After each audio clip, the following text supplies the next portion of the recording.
మీ business ఏదైనా మీ ఊర్లో promotion చేయాలంటే అది సుమన్ టీవీతోనే సాధ్యం. ఇప్పుడే సంప్రదించండి. ఈ రోజు కడప పట్టణంలో త్యాగరాజ స్వామి యొక్క ఆరాధన మహోత్సవాలు శివప్రియ కళ్యాణ మండపంలో జరుగుతున్న సందర్భంలో ఈరోజు ఇక్కడికి రావడం జరిగింది. ఈ సందర్భంగా చలో ఢిల్లీ కార్యక్రమం మేము ఈ నెల 16వ తారీఖున ఉదయం 10 గంటలకి పిలుపు ఇవ్వడం జరిగింది. అందులో భాగంగా ఈరోజు ఈ సమావేశాన్ని ఇక్కడ ఏర్పాటు చేయడం జరిగింది. సామాజికంగా, ఆర్థికంగా, రాజకీయంగా, విద్యాపరంగా అన్ని రంగాల్లో కూడా ఈరోజు బీసీలు వెనకబడి ఉన్నారు. ఎస్సీ ఎస్టీలకి ఎలాగా చట్టంలో కొన్ని అవకాశాలు కల్పించున్నారు, చట్టసభలో రిజర్వేషన్లు కానివ్వండి, అదేవిధంగా విద్యా ఉద్యోగాల్లో రిజర్వేషన్లు కానివ్వండి.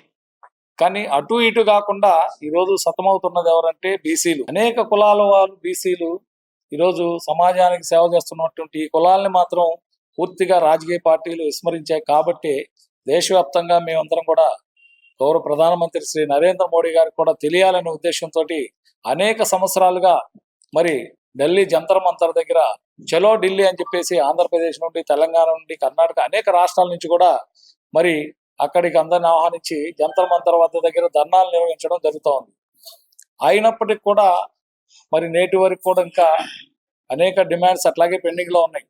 అనేక సంవత్సరాలుగా మహిళా రిజర్వేషన్లో సబ్ కోటా పెట్టండి, మరి ప్రభుత్వాల మీద ఒత్తిడి తెస్తున్నప్పటికి కూడా నేటికి కూడా మా యొక్క డిమాండ్స్ ఏది కూడా మరి అమలైన సందర్భం లేదు. మరి ఇంత జనాభా ఉన్నటువంటి ఈ వర్గాలకి సరైన న్యాయం జరగాలి అంటే చట్టసభల్లో 50% రిజర్వేషన్లు అమలు చేస్తే ఎస్సీ ఎస్టీలకు ఏ విధంగా అయితే రిజర్వేషన్లు ఉన్నాయో ఈ బీసీలు కూడా ఆ విధంగా రిజర్వేషన్లు అమలు చేస్తే ఖచ్చితంగా ఈ వర్గాలు రాజ్యాధికారంలో భాగస్వాములు అవుతారని అది ప్రధాన డిమాండ్. అదేవిధంగా హైకోర్టు, సుప్రీంకోర్టులో కూడా ఈ రోజు వరకు చూస్తే ప్రధాన న్యాయమూర్తుల్లో కానివ్వండి, హైకోర్టులో కానివ్వండి, సుప్రీంకోర్టులో కానివ్వండి బీసీ వర్గాలు అతి తక్కువ నామాత్రం 2-3 ఒకరు తప్ప జనాభా దామాషా ప్రకారం మరి అక్కడ కూడా సరైన ప్రాతినిధ్యం కల్పించలేకపోతున్నారు. కాబట్టి హైకోర్టు, సుప్రీంకోర్టులో కూడా బీసీలకి మరి ఖచ్చితంగా ఇది రిజర్వేషన్ అమలు చేయాలని చెప్పేసి మేము డిమాండ్ చేస్తా ఉన్నాం. క్రిమిలేయర్ తొలగించాలని చెప్పేసి కూడా మేము డిమాండ్ చేస్తున్నాం. ఎస్సీ ఎస్టీలకు ఏ విధంగా అయితే రక్షణ చట్టం ఉందో జాతీయ స్థాయిలో బీసీలకు కూడా రక్షణ చట్టాన్ని తీసుకురావాలని చెప్పేసి కూడా మేము డిమాండ్ చేస్తా ఉన్నాం. పూర్తిగా వెనుకబడి ఉన్నారు కాబట్టి ఈ వర్గాల అభివృద్ధి కోసం మరి బడ్జెట్లో కూడా బీసీలకు ప్రత్యేక బడ్జెట్ కూడా కేటాయించాలని చెప్పేసి మేము మరి ఢిల్లీ జంతర్ మంతర్ దగ్గర అనేక సంవత్సరాలు చేస్తున్నాం. ఇప్పుడు కూడా మరి ఈ నెల 16వ తారీఖున జరగబోయేటువంటి జంతర్ మంతర్ వద్ద జరగబోయేటటువంటి చలో ఢిల్లీ కార్యక్రమానికి రాయలసీమ ప్రాంతం నుండి కూడా అధిక సంఖ్యలో బీసీలు పాల్గొని ఆ యొక్క కార్యక్రమాన్ని జయప్రదం చేయాలని చెప్పేసి కూడా మేమందరం కూడా మీ ద్వారా విజ్ఞప్తి చేస్తూ తక్షణమే గౌరవ ముఖ్యమంత్రి శ్రీ నారా చంద్రబాబు నాయుడు గారు కూడా మరి దాని మీద ఆలోచన చేసి వెంటనే బీసీలకు ఏదైతే హామీ ఇచ్చారో రక్షణ చట్టం అది వెంటనే అమలు చేయాలని చెప్పేసి కూడా మేము డిమాండ్ చేస్తున్నాం. అలాగే తెలంగాణలో ఇప్పటికే పెద్ద ఎత్తున బీసీ మూవ్మెంట్ మొదలైంది.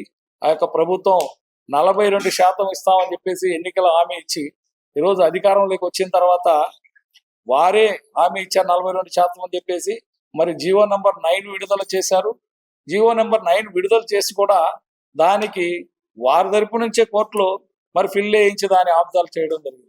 కాబట్టి 42% చట్ట ప్రకారం తెలంగాణ తరహాలో ఆంధ్రప్రదేశ్లో కూడా మరి 42% బీసీలకి అధిక జనాభా ఉన్నటువంటి బీసీలకి స్థానిక సంస్థల్లో ఎలాగా చట్టసభల్లోకి వెళ్ళలేకపోతున్నారు. కాబట్టి కనీసం రాష్ట్రంలో అయినా ఏదైతే స్థానిక సంస్థల రిజర్వేషన్లు ఉన్నాయో వాటి 42% బీసీలకి స్థానిక సంస్థల్లో కేటాయించాలని చెప్పేసి రాష్ట్ర ప్రభుత్వాన్ని కూడా మేము డిమాండ్ చేస్తా ఉన్నాం. అలాగే నామినేటెడ్ పదవుల్లో కూడా బీసీలకి ఏదైతే మరి జనాభా దామాషా ప్రకారం 60% జనాభా ఉన్నటువంటి వారికి నామినేటెడ్ పదవుల్లో కూడా బీసీలకి ఆ శాతాన్ని పూర్తి చేసి నామినేటెడ్ పదవులు కూడా కేటాయించాలని చెప్పి రాష్ట్ర ప్రభుత్వాన్ని డిమాండ్ చేస్తూ ఈరోజు జాతీయ బీసీ సంక్షేమ సంఘం ఆధ్వర్యంలో మరి ఢిల్లీలో జంతర్ మంతర్ వద్ద ఈ నెల 16వ తేదీ ఈ యొక్క ధర్నా కార్యక్రమాలకి శ్రీకారం చుట్టడం, అదేవిధంగా మా జాతీయ అధ్యక్షులు లాకా వెంగళరావు గారు, అదేవిధంగా రాష్ట్ర అధ్యక్షులు ఆవుల నరసింహారావు గారు, అదేవిధంగా మిగతా పెద్దలందరూ కూడా బీసీలందరూ కూడా ఈ కార్యక్రమానికి శ్రీకారం చుట్టడం ఇది ఒక భారీ ఎత్తున దేశవ్యాప్తంగా జరిగినటువంటి కార్యక్రమము. బీసీలందరూ తప్పకుండా పాల్గొనాలి. అదేవిధంగా బీసీ ఉద్యమాలు ఈ రోజు దేశవ్యాప్తంగా ఊపందుకున్నాయి. బలహీన వర్గాలు వచ్చేసి ఏ ప్రభుత్వాలు అయితే బలహీన వర్గాలు విస్మరిస్తాయో ఆ ప్రభుత్వాలు మనుగడ కోల్పోవడం ఖాయమైనటువంటి సంకేతాలు ఈ రోజు వచ్చేసి దేశవ్యాప్తంగా బీసీలు వినిపిస్తా ఉన్నారు. కాబట్టి ఈ భారత రాజ్యాంగం ప్రకారం చూస్తే రాజ్యాంగ ఫలాలు వచ్చేసి అందరికీ సమానంగా అందాలి. ఎందుకంటే ఇక్కడ చూస్తే మరి అగ్రవర్ణాలు మాత్రమే అటో ఇటో వచ్చేసి రాజ్యాధికారులు అనుభవిస్తున్నాయి తప్ప 60% దాదాపుగా 60% బీసీలు వచ్చేసి ఒక్కసారిగా ముఖ్యమంత్రి కాలేకపోయారంటే మరి ఇది ఒక దౌర్భాగ్యమైన పరిస్థితి ఏ విధంగా ఉందో మనం కూడా అర్థం చేసుకోవాలి. చట్టసభల్లో తప్పకుండా 50% రిజర్వేషన్ కావాలన్నటువంటి సంకల్పంతో ఈ రోజు వచ్చేసి మేము ఢిల్లీలో ధర్నా చేస్తా ఉన్నాము.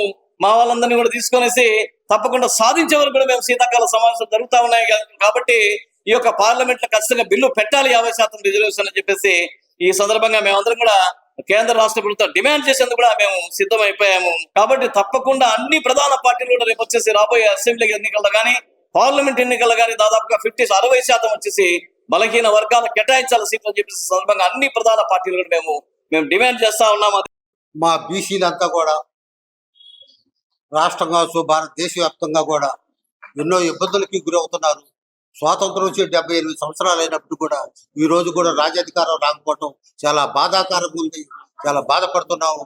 అందుకని మా జాతీయ అధ్యక్షులు డాక్టర్ లాకా వెంకటరావు గారు ఈ సంఘాన్ని స్థాపించి ఈ రాజ్యాధికారం సాధించేంత వరకు అందరూ కూడా ఒక కట్టుబాటుకు ఒక అడుగు మీద నడవాలని ఒక మాట మీద నడవాలని ఆయన ఇచ్చిన విధానాల ప్రకారంగా కులపరంగా ప్రతి కులం కూడా ఈ రాజ్యాధికారానికి ఎడంగా ఉండారు. కాబట్టి అది ముందుకేయటానికి ప్రతి కులం కూడా ముందుకు వస్తున్నాము.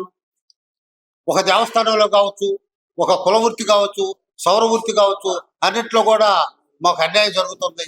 అదేవిధంగా అన్ని కులాల్లో కూడా ఇలాంటి అన్యాయం జరుగుతున్నందుకు ఈ సంఘానికి అందరూ కూడా కలిసికట్టుగా నడవాలని ఒక దీక్షతో నడుస్తున్నాము.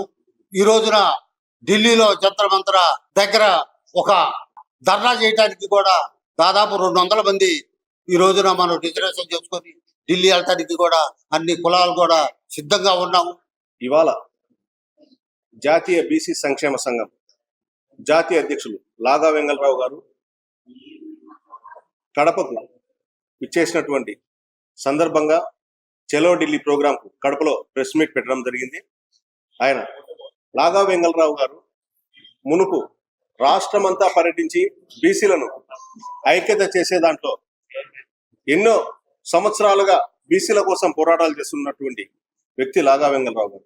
ముఖ్యంగా చలో ఢిల్లీ ప్రోగ్రాంకు రాష్ట్రంలోని నలుమూలల నుంచి ప్రతి బీసీ పాల్గొనాలని ఈ సందర్భంగా మీకు కోరుకుంటున్నాం. నా పేరు డివిటి పద్మా యాదవ్, అన్నమయ్య జిల్లా జాతీయ బీసీ సంక్షేమ సంఘం అధ్యక్షురాలిని. ఈరోజు చలో ఢిల్లీ ప్రోగ్రాం కోసమని ఈరోజు ఇక్కడ ప్రెస్ మీట్ అరేంజ్ చేయడం జరిగింది. ఈ నెల 16వ తారీఖున ఢిల్లీలో జంతర్ మంతర్ దగ్గర బీసీల యొక్క గర్జన అనేది మేము వినిపిస్తాము. బీసీలకు జరుగుతున్న అన్యాయాలపైన, వాళ్ళు జరుగుతున్న దౌర్జన్యాలపైన, వాళ్ళకు రావాల్సిన రిజర్వేషన్ల పైన, వీటిపైన అన్నిటి పోరాటం సిద్ధంగా ఉన్నాము. కులగణతో జనగణతో పాటు కులగణ చేపట్టాలని, తర్వాత రక్షణ చట్టము ముఖ్యంగా బీసీల పైన దాడులు చాలా ఘోరంగా జరుగుతున్నాయి. ఎన్ని ప్రభుత్వాలు వచ్చినా బీసీల పైన దాడులు మాత్రం మారడం లేదు. కాబట్టి బీసీలకు రక్షణ చట్టం కావాలా, ప్రతి దాంట్లో అన్ని రంగాలలో బీసీలకు ప్రాధాన్యత ఇవ్వాలని, మహిళలకు రిజర్వేషన్ తో పాటు సబ్ కోటా కల్పించాలని మేము డిమాండ్ చేస్తున్నాము.